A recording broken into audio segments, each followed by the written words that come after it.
আজ সারা রাত আপনার পার্টনার আপনাকে নিয়ে কী ভাবছে চলুন দেখে নেওয়া যাক। রিলিজ। সে কিন্তু অবশ্যই আপনাদের দুজনের সম্পর্কের মধ্যে যেই অসামঞ্জস্যপূর্ণ পরিস্থিতিগুলো এতদিন ছিল হয়ে আসছিল সেগুলোকে রিলিজ করার মাধ্যমে অবশ্যই সামনে এগিয়ে যাবে। মানে যে জিনিসগুলো আপনাদের সম্পর্কে বাধা হয়ে দাঁড়াচ্ছিল সেই জিনিসগুলোকে কিন্তু অবশ্যই ইতিমধ্যে লেট গো করে দেওয়ার কথা ভাবছে। হ্যাঁ, আপনাকে নিয়ে কিন্তু অবশ্যই ফ্রিডম, আপনাদের সম্পর্কে ফ্রিডম নিয়ে আসার কথা, স্বাধীনতা নিয়ে আসার কথা ভাবছে। কোনো লিমিটেশন, কোনো বাউন্ডারির মধ্যে কিন্তু আর এই সম্পর্কটিকে একে অপরকে রাখতে চাইছে না। সে কিন্তু আপনার সাথে একটা স্বাধীনতা, ফ্রিডম অবশ্যই চাইছে। হ্যাঁ, ট্রাস্ট।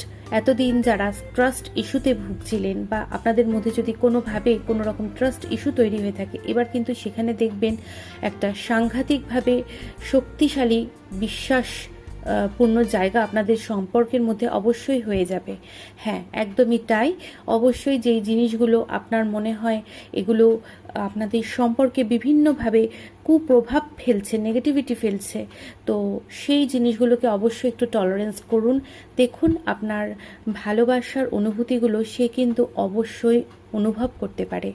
হ্যাঁ, রেসপন্সিবিলিটি নেওয়ার কথা কিন্তু এবার অবশ্যই ভাবছে। আপনার এবং আপনাদের এই সম্পর্কের সম্পূর্ণ রেসপন্সিবিলিটি নিজের হাতে এবার তুলে নেওয়ার কথা অবশ্যই ভাবছে। সেই বিষয়ে কিন্তু আপনাকে উনি এক্সপ্রেস করতে পারেন বা বলতে পারেন। আপনাকে নিয়ে ভীষণ স্যাটিসফাইড, এটা কিন্তু বলার আর কোনো অবকাশ রাখে না। Thank you. ভালো থাকুন, সুস্থ থাকুন।